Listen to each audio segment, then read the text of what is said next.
Hey, darling, I really love you. I really do.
I think that people fall in love with Oakland because it is a city, but it has more town vibes. The people, I feel like they're more down to earth, they're more honest. It feels like I can be my authentic self.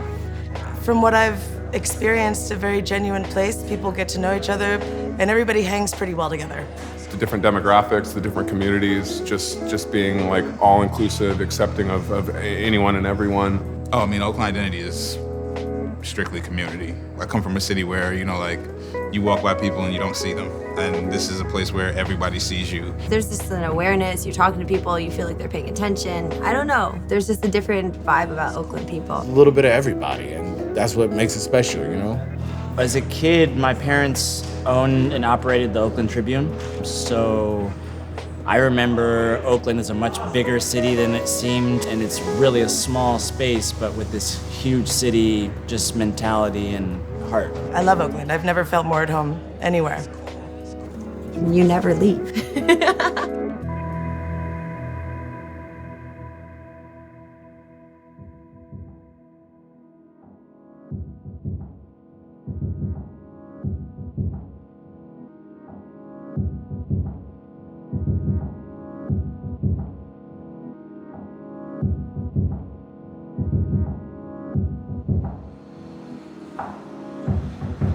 This bar was one of the first few bars that I got into. Like, around the time I'm 22, we're still used to drinking in parks. Then it's like, wait, we can go inside now. And we had jobs, so we had money. One night we were hungry and someone told us there was food here.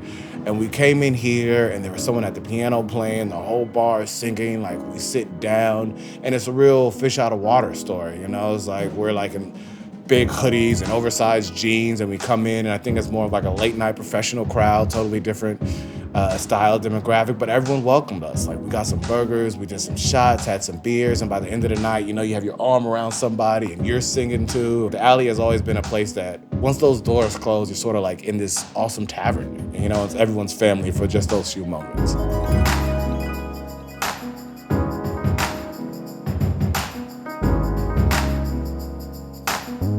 In the 50s, they started to do the piano bar thing. And they get the microphone and then they do their best with Rod Dibble, and he just smiles at them.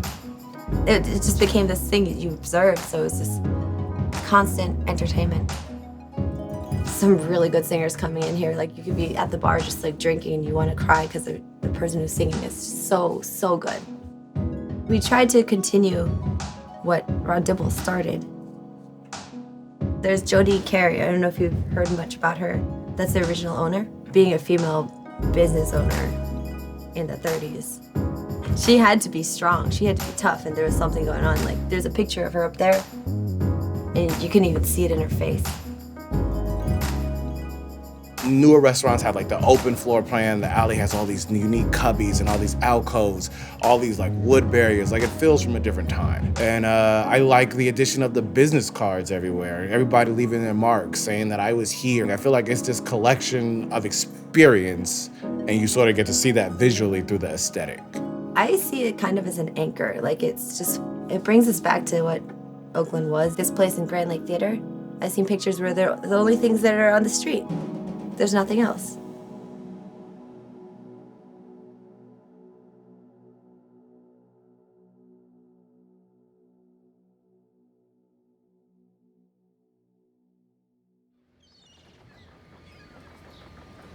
I would totally consider Hano's a dive bar. It's not as dark as I would normally think, but it's totally a dive bar. Everything else about it, yeah. First and foremost, it's not a dive bar. It's a literary landmark. And as Carol used to say, it's a museum where you can drink. You know, it is historic. It is a place where you can actually rub shoulders with history. You can sit at the same table that young Jack London sat at. I've been here at least once a year, I feel like, most of my adult life. Because usually people come into town, I'm like, okay, so we're gonna go to my favorite spots, but this is a historic spot, and it's a do not miss. Johnny Heinold opened it up in June 1st of 1884, and it's been open since. So I think we're probably the oldest continuously active saloon in California in its original building at its original site. Jack London mentions the bar and Johnny Heinold several times in John Barleycorn, an alcoholic memoir, which he published in 1913. But he and Johnny were also friends.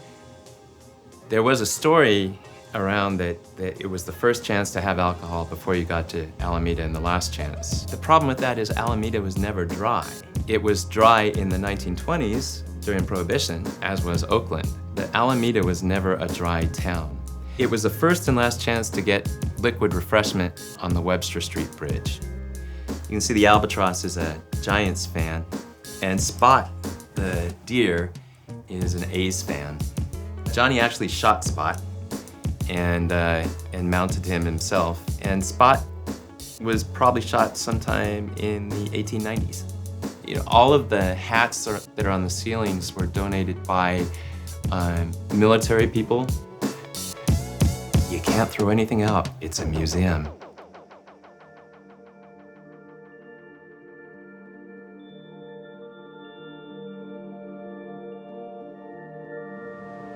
Oakland is old, you know. This building's been here since 1893. Marcus Garvey has held Back to Africa rallies in this building. It's just endless to how much has happened in this space. And, you know, for 20 years, it was a janitorial supply company, of which is our namesake. If you're closing down here at 4 in the morning, you can feel the energy of all that's gone on in here for over 100 years, and it's pretty cool.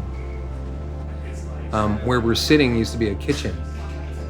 So they used to call this place Merchant's Lunch. And apparently it was the place in Jack London to get Italian food. Which is shocking to me because I would never eat anything here. When I first got the bar, it only had one bathroom. So I had to go to the city and planning department to pull permits. And when I did, they pulled up the plans and they're like, "Are you sure there's a bar there?" And I'm like, "Well, yeah, I'm the owner." And they're like, "Well, at 2nd and Franklin, we show a horse stable." And I was like, "Okay, what is the date on your plans?" 1890. The trough is a really interesting story. Everyone thinks that they were urinals, but that's not the case. Right around the turn of the century, they started putting in troughs in bars for spittoons, because they used to have those old brass spittoons. So they decided to get, you know, a little fancier with it and put in plumb troughs. However, right around the 1900s, women were still not allowed in bars. So guys started using that trough as urinal. But there was something in the late 1800s called the plague, which created something called the health department. So the health department came through even before Prohibition and had everyone either tear out their troughs or cover them up. So, but we think that this one stayed because we had so many fishermen coming in at the time and longshoremen that they would hang their wet clothes there. I mean, it's just a theory. We don't really know for sure. But yeah, I think it's kind of cool.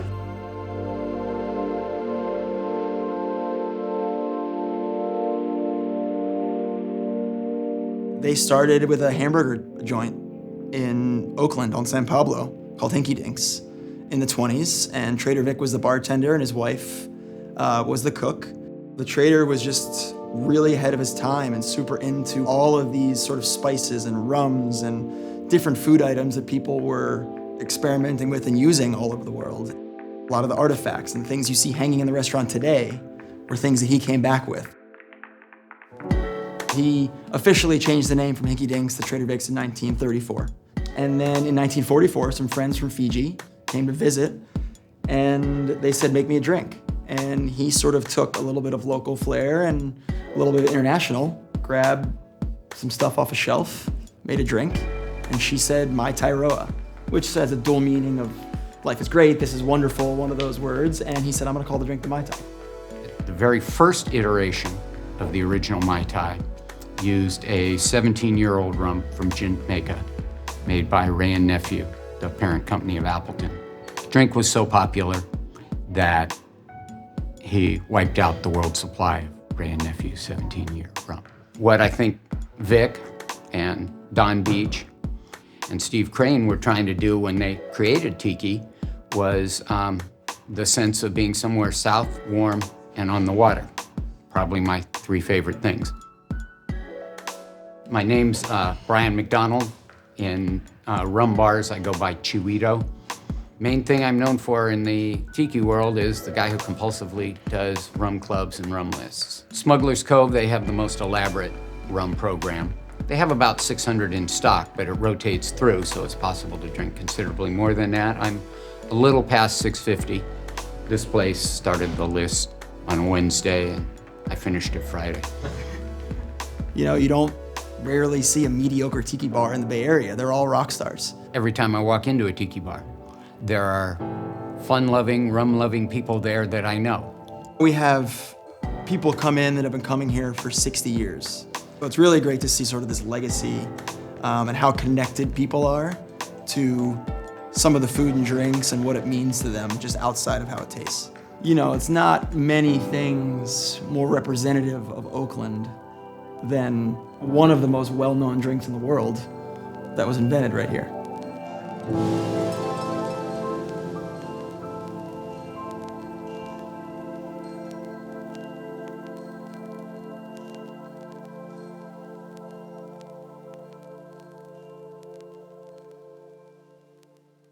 Here in Oakland, Heinhold is awesome. I love Merchants. It's a bar that I've been going to for quite a few years. Love that. And then beyond that, Cafe Van Cleef, getting like the Greyhounds there. Fresh pressed grapefruit juice, and it's so eclectic and funky in there. Have you been to the Cafe Van Cleef? My name is Cindy Reeves Van Cleef. I have owned this bar for approximately 20 years with my husband, Peter, who passed away about 3 years ago in September. Greyhound is our signature drink. I love the Greyhounds. They're fresh squeezed grapefruit juice with vodka. And you know, most girls like vodka. But let's not put a little slice of grapefruit. Put a cartoon slice grapefruit. I tried cutting the slices in half once and Peter almost had me arrested. It hit the ground running and it's not stopped. That's why all my bartenders have one Popeye arm. You know, there'd be a lot of mass protests and things in the streets down here, from the anti-war movement protests to protests around Oscar Grant. And many of us that organized that knew this was a place to come when many places pull their gates and act like it doesn't exist. He would say, come wash the pepper spray out of your eyes in my bathroom. Protesters were coming by saying, we ain't got no beef with Cafe Van Cleef. There are certain institutions that mirror the values that you have and that you strive for. And this is one of those places, and I think it's why I've always loved it so much. When did they commemorate the street, Steve? Last September, which was quite an honor, quite an honor. This big picture painting over here by the bar. So you have Frida Kahlo, you have Jerry Brown, Basquiat, and Van Gogh. All of the characters, they all would have hung out here and found Peter absolutely mesmerizing. When I first came into Van Cleef's, I came in as a customer, as a patron. And then one day, some band members that I knew walked in. He got on stage and he said, ladies and gentlemen, we got a treat here in the house for you tonight. We got Miss Gilda here in the house. Let's get her up here and see if she can sing for you. Peter was standing behind the bar. And he's like, hey Gilda, hey Gilda. And I looked at him, he says, where you going, where you going? I said, I'm going up here. These people think I can sing. And his mouth was just open. And I said, are you okay? He says, no, I gotta call Cindy. I gotta call Cindy right now. So he called Cindy, and I met her about a week later, and the rest is history.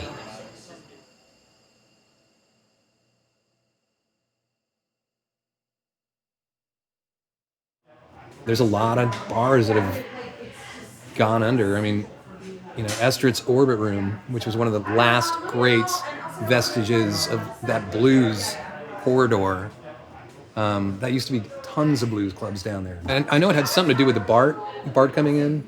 I should know more about the history of that. It's right down the street. When you go on 7th Street, every other door was a club. You walk out one club, it was a restaurant, but it had a band or a jukebox. Of course, the two most famous clubs who lasted the longest was Slim Jenkins and Estrid's Orbit Room. They put Bart right down the middle of 7th Street, which destroyed all the clubs. It was just like Harlem. And I'm sure you guys heard the metaphor Harlem on the West Coast was 7th Street, and it truly was. Ladies and gentlemen, this is the mayor of West Oakland. This gentleman here can tell you. Stepping loud, stepping tall, talking about 7th Street, and that's not all. I'm the king, and I'm not gonna fall. They call me Terrible Tom when I'm hit a ball. And he's a prolific. Smile, there ain't no feet. I'm the mayor of 7th Street. Welcome. The people's mayor. The people's mayor, because I've been here the longest. Still in West Oakland, 80 years old. Yeah. Were you born there? Still born in Portola, California.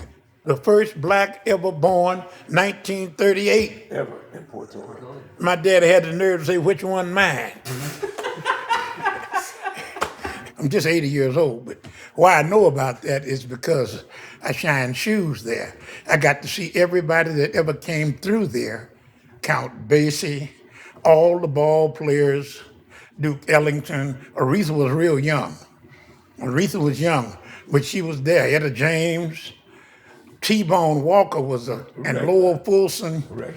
Those guitar players, Jimmy McCracklin, and they would go from Slim Jenkins, and they would go to John Singers, they would go to the Kit Kat, they'd go to the House of Joy, they would go to the Rex Club, they would go to the Main Event, all these different ones. The big stars would all come because basically West Oakland was Harlem of the West. What they did was they were supposed to go underground and go around the back of the freeway where that freeway is going. Yeah. That's what they were supposed to do with Bart, but they went above. Because it was cheaper and they knew they could run over the black community. They ran through it. Just boom. Completely demised it. By them closing the damn Army base and the Navy base, that's where all the guys, even though young white kids from the South, they'd go on 7th Street to get quote-unquote soul food. And music was a big thing. Where they didn't have live music, they had the jukebox jumping. And it's always joy. It was just joy. It was like New Year's Eve every night. 7th Street was Oakland and still is Oakland. But it's a ghost town. We do a lot of public interest programming, like our Blues Walk of Fame. That was to keep the history of 7th Street. There was no models, no nothing. No statues, no nothing that reflected the history of 7th Street. We're doing projects like that to keep the blues alive. Just a shoe-shine boy. I was a shoe-shine boy. Talking about Slim Jenkins, he was the king, like Queen Esther, she was the queen, the Kit Kat, House of Joy.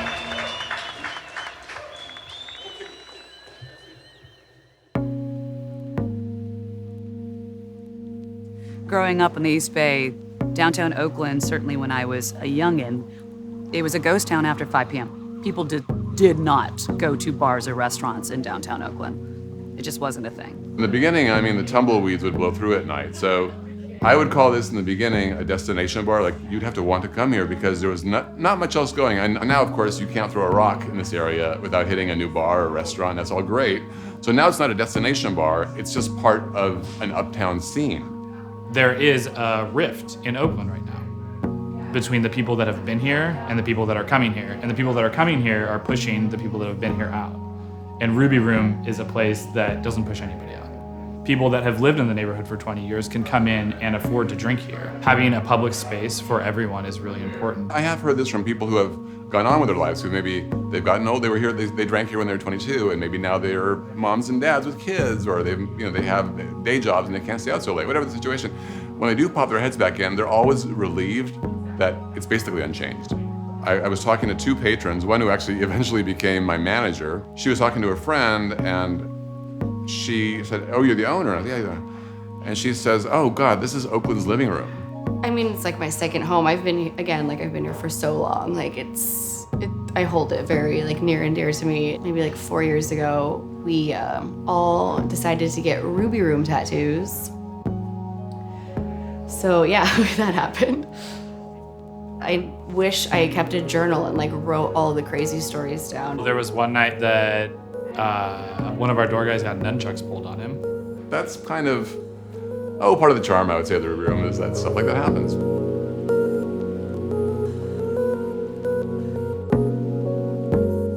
Here's what a dive bar is. A dive bar is a place where you feel so comfortable that you don't know time is passing. It's a place that you feel welcome and comfortable immediately upon entry. We tried to have a safe space for people to make bad decisions. It's always been a really strong dive culture because it's been so blue collar that's where most people would go spend their money. Status has to do a lot with who you surround yourself with, and this is a working class bar, and I'm a working class guy. And that's it. It's really that simple. It's a community center. It's a place to meet people. You can just drink at home for much less. You don't have to come and waste your money here. Growing up with two reporters is my parents. They spent a lot of time in bars because bars were Twitter before Twitter existed. There's a lot of stories being broken in the bar before you would read it in the newspaper. And I think that sort of encapsulates Oakland as well, that it's just this small town and people thriving for intimate connections. It's almost like Cheers, but it's not that cheesy. What it means to me, God, friendship. I met more friends, lifetime friends, here than anywhere. There's Cindy, there's Steve, there was Peter, there's Lance. Behind you, he's just awesome. When I come down, I got in this wheelchair because I had a couple of strokes and I can no longer do what I used to do. But when somebody's needed to help my husband, Lance is right there. Man, Cleef is a symbol of friendship to me. Always has been and always will be.